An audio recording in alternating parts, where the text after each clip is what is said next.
Hello friends, welcome back to my channel. আমি আজকে যে ভিডিওটা শেয়ার করতে চলেছি সেটা তাদের জন্য যারা ফার্স্ট টাইম ফ্লাইটে ট্রাভেল করতে চলেছ। তো এখানে আমি কিছু আইটেমস মেনশন করেছি যেগুলো অ্যালাউ না ফ্লাইটে। এছাড়া কিছু আইটেমস যেগুলো অ্যালাউ তোমার হ্যান্ড ব্যাগেজের সাথে সেগুলো মেনশন করা আছে। আর আমি কীভাবে সল্টলেক থেকে কলকাতা এয়ারপোর্টে পৌঁছালাম, কোন গেটের সামনে নামলাম সেটাও দিয়ে দিয়েছি। এছাড়া আমি এখানে কিছু স্টেপস লিখেছি যেগুলো ফলো করে আমি airport entrance to boarding gate অবধি পৌঁছেছিলাম। এই স্টেপগুলো তোমরাও দেখে নিতে পারো। ফাইনাল বোর্ডিং পাস চেক করার পরে এয়ারপোর্ট বাসে করে আমরা পৌঁছে গেলাম ফ্লাইটের সামনে।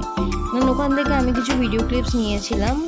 কত সুন্দর লাগছিল আমাদের কলকাতা শহরকে।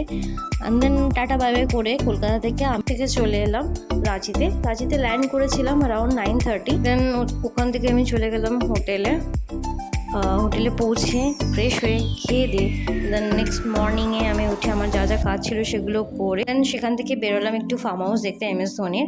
বাইরে থেকে কিছু ক্লিপ নিয়ে আমি আবার বেরিয়ে পড়লাম আমার রাঁচি এয়ারপোর্টের জন্য। আমার ডিপার্চার টাইম ছিল 9:15, যদিও কিছু ওয়েদার ইস্যুর জন্য ডিলে হয়েছিল আরও। আবার রাঁচিকে টাটা বলে আমি আবার কলকাতা শহরে চলে আসলাম। আমি ল্যান্ড করেছিলাম 10:40 or 10:30 back to home. So guys, যদি আমার ভিডিওটা ভালো লেগে থাকে, যদি এটা হেল্পফুল হয় তোমাদের জন্য, অবশ্যই লাইক, কমেন্ট, শেয়ার করে দিও। Thanks for watching.